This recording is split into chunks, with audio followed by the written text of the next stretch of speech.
Chi-Town, yeah. Drama. What?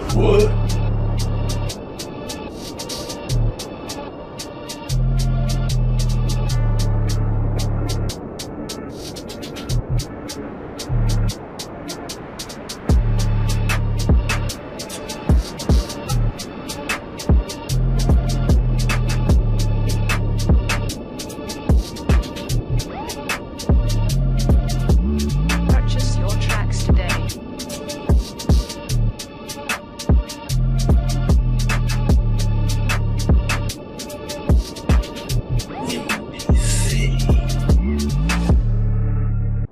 Saludos, it's your host Gabe Morales, back for part 3 on the Latin Kings. In our last episode, we covered how several leaders of the gang ended up incarcerated, how the Kings created a manifesto to govern their organization inside and out of correctional facilities, and how they expanded during the explosion of drug usage during the late 1970s and early 1980s as large-scale police arrests occurred to try to bring them under control. In the summer of 1988, it was said that King Papa was killed. Some state that he did not get killed, but he just vanished and wanted to keep a lower profile. But until I see a death certificate, I won't be convinced. On July 1st, 1989, Correctional Officer Lawrence Cush Jr. was assassinated by the Latin Kings in Stateville. He was attacked from behind with pipes and other weapons. It was later discovered that Cush was just one of 30 officers put on a hit list that was prepared by the Kings and allegedly approved of none other than Lord Gino himself. These officers were targeted because they were a major threat to the King's drug business on the inside. And I don't believe that Cush's murder was random. In prison, hits of any major gang leader or even of most corrections officers have to be approved unless the guy's a psycho. And according to witnesses, supposedly it went down like this. Cush was the type of officer who came to work to do his job. He was young. He was not like officers blank and blank, who were shakedown artists, who really started it. They started effing with Lord Gino, and Lord Gino told them that he was doing time before they were born, and to back off. But they didn't back off. Officer Cush was an individual who did a lot of cell searches. And one day he found that Lord Gino had a strainer in his cell that was used for mixing and propane cocaine because it had cocaine residue on it. Cush wrote up Lord Gino, had the strainer tested for drugs, and so Gino was looking at some disciplinary time and classification issues. They said that Gino then told the Kings, "I want Cush hit today." Another high-ranking source noted that Gino summoned him to the law library where the executive meetings were carried out, and he said, "I want Cush hit."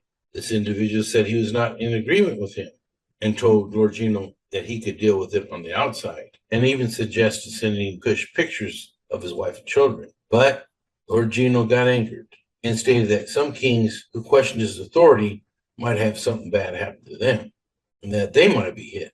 This informant noted that in our gang, you cannot order the murder of a correction officer without it being approved and called on by the leader, and that would have been Lord Gino.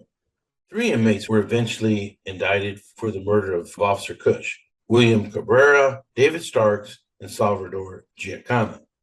Some people questioned this case as there was court delays, and it took about 4 years to bring the killers to trial.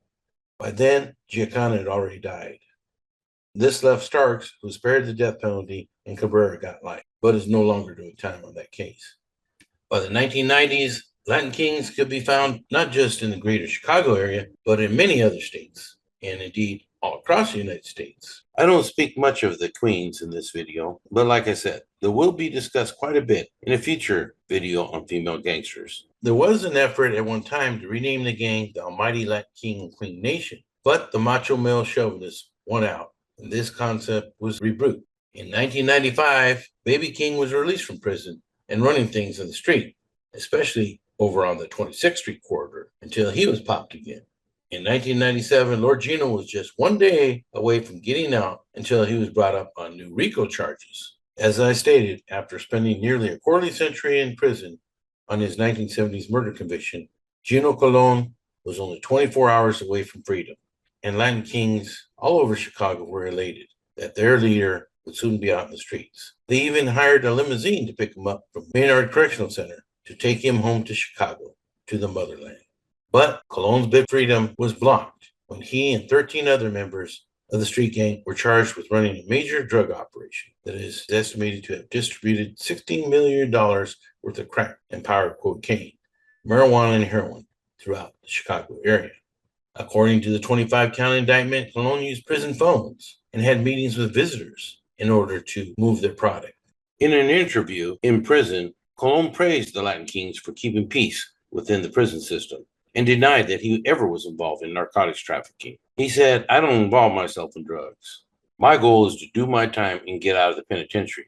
But Colon was caught up in a RICO case. Colon was convicted and sent to the federal BOP, where he spent much of his time at the ADX in Florence, Colorado. But currently, he is housed at USP McCreary. His wife, Marisol Colon Rodriguez, was also caught up in the same case as her husband and was housed at FPC Perkin, but she was released in 2007. In 1999, Baby King was incarcerated again on felony drug charges. And yes, I have seen letters and documentations going to both Lord Gino and Baby King. So I think I know a little what I'm talking about here. Eventually, although they were supposed to be equals, Baby King Gonzalez and Lord Gino became rivals, and they both were sent to the BOP, but to separate facilities. Baby King was released from the federal prison system on July 11, 2007. Since Baby King's release, he has been very low-key. Maybe he's finally learned his lesson. He now has a gym and sells what is often referred to in the gang world as legal dope. But Baby King and Lord Gino weren't the only kings on the street making moves. Agustin Zambrano was said to be the highest-ranking leader nationwide until he was busted. Zambrano, also known as King Tino, was sentenced to 60 years in prison for conspiracy and other gang-related charges. Like Gonzalez and Colon, Zambrano has spent much of his life behind bars, beginning with a weapons charge when he was only 19 years old. Zambrano was the corona, or absolute ruler. Prosecutors argued successfully at his trial, although he was not actively involved. Zambrano was ultimately responsible for ordering multiple shootings and murders because he was the boss. Zambrano is currently housed at USP Victorville. In another investigation of Latin Kings by federal authorities called Operation Broken Crown, Fernando Ace King, who is also a very high-ranking member, was busted with at least 20 others. The operation was conducted in various areas of Chicago as well as the suburbs. King Ace is currently housed at FCI Tucson in the Federal Bureau of Prisons. I don't have time here to get into the Rudy Cotto Gringale case, but he was one of the main leaders. I would do a story just on Cotto to give it the attention that story deserves. But I will mention that Cotto was killed on June 4, 2003 by black gang members who belonged to the People's Nation. So like I said, alliances might mean something in prison, but they often don't mean squat out the streets. There have been many other cases involving Latin Kings in and out of custody, but I just don't have time to get into them all right now. I don't have any current numbers, but prior to COVID, it is said that there were almost 800 Latin Kings housed in the Bureau of Prisons. According to the FBI and federal authorities, the Latin Kings are one of the largest, most organized, violent Hispanic street gang in the state of Illinois. The gang is active in 34 states with a membership between 25,000 to 50,000 members nationwide. And with the attacks on gang databases in recent years, I don't think anybody can give a real accurate number there. In the federal BOP, they often get into it with groups like the Paisas and Sureños. But some people may be surprised. They get along very well with Norteños and the Nuestra Familia. This goes back to a truce that was made with Mad Dog Cervantes de Stockton, who was the Nuestra Familia general way back in the 1990s. And later on, with Skip Villanueva, the Eastside Sanjo, when he was sentenced on Operation Black Widow. You can check out my Nuestra Familia video for more information on that. The most prominent symbol used by members of the Latin Kings is a 5-pointed crown that can be seen on in murals even way back in the 1960s.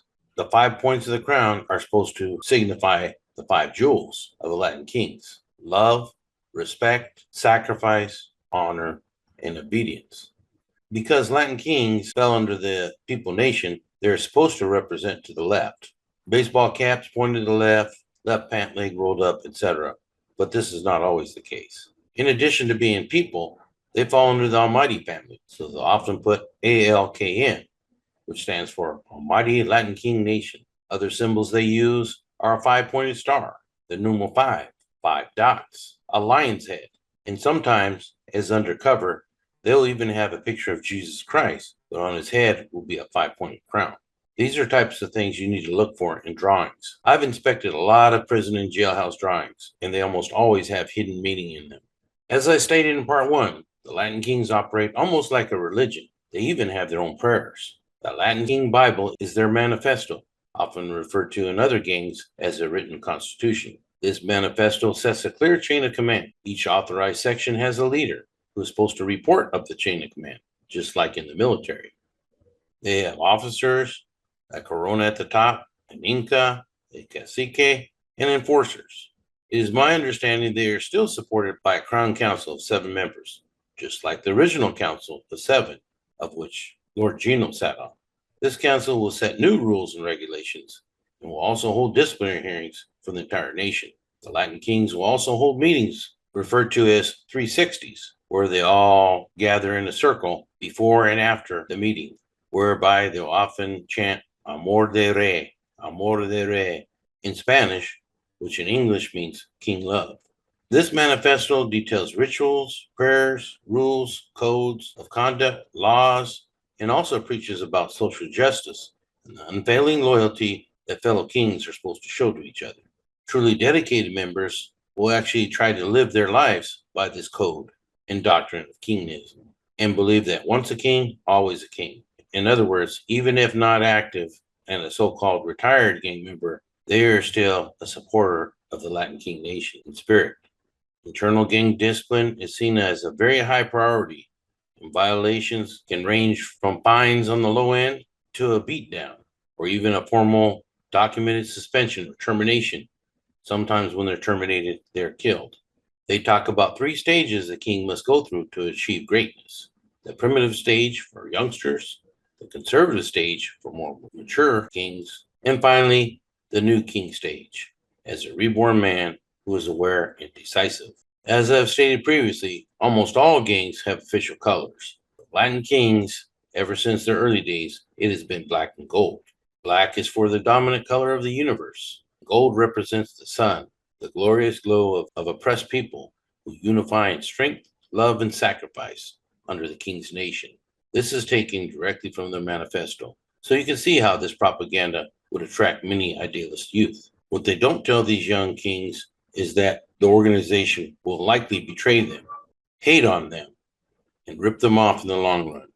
But most warn the youngsters that they will very likely end up in prison, as many kings before them have. They may profess that they found nothing but solidarity, brotherhood, and assistance by King when they were locked up.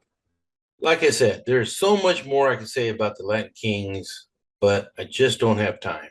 I still have another Latino gangs video I need to work on. It's going to cover pretty much everybody I haven't covered so far, and I got a few more videos I need to do on black and white gangs in Chicago before I finish up the Chicago series. I'm probably just going to have to come back and do more detailed versions later. In addition to thanking all of our cop friends in the greater Chicago area, and all of the great guys and gals from the Chicago PD Gang Unit, I'd like to give a special shout out to Franco Doma from the Cook County Jail, who has taught for me before in Chicago and is a top-notch senior gang intelligence investigator who gave me some great feedback on this episode and several others. Thank you, brother. I hope that you learned from this episode and that you come back to view many more. Thanks once again to ChicagoGangHistory.com for your well-done research on these gangs. Don't forget to purchase your copy of Chicago-Based Gangs, Beyond Folks and People, written by myself and Joe Sparks, retired Chicago Police Department gang detective. Our book can be purchased on Amazon.com and other platforms, and it can be ordered from any major bookstore. As always, please take care of each other and stay safe. Next time, this is Gabe Morales signing off. Gangsters, cops, and politicians.